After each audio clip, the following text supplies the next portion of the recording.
Hi there, Sandra here. I'm using Shortcuts Lot 6 and I just wanted to mention to you the multi-page function.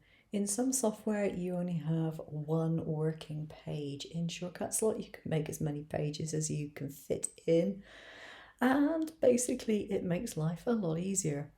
This design is one of mine, a large box with a 5-inch lid, or a 5-inch box with a lid, whatever you like to call it. And this is page 1 of my box, and as you can see I've got overlapping bits.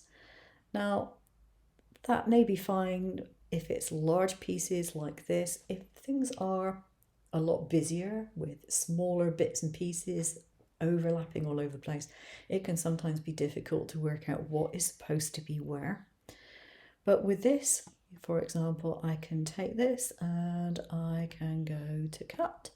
I can go to page 2 and decide I want another page, so I have page 3, and then just paste it in place and I've got it somewhere else. So I can take things out. I can also just copy and paste if I want to. And if I'm working with a design that I've not used before, quite often, if I'm doing things like experimenting, I will copy and paste my original items to another page so that if I make a mistake, if I find something doesn't really work, I can go back to the original item or to a stage where it was working properly, and I don't have to do everything all over again. So the multi-page function is really handy.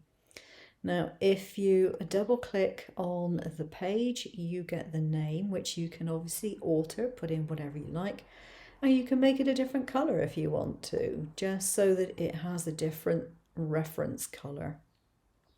Click on OK, and you can see it's coming up green there.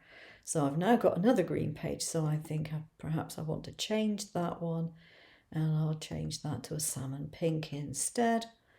And click on OK, and so my reference pages are changed. Sometimes I take a page and I say, right, this is my print page or my print to cut page. This is my box base, this is my box lid, this is my whatever it may be, and have separate pages for all the different elements if it's a larger project. Very useful feature, and one which I use all the time. Now, the other thing that you might like to know is, let's go back to page 1.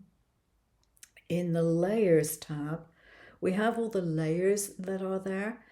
On the right hand side, there's a little menu, and you can remove empty layers. So like me, I've taken something out of there. Now I can remove the empty layers and they no longer show up here, confusing matters on my page. Okay, so you can also use the layers panel to hide things, to make them visible, to lock them by using the padlock, which is this here. So between the pages and the layers, it's very, very useful for design, and it's worth getting to know how to use those things.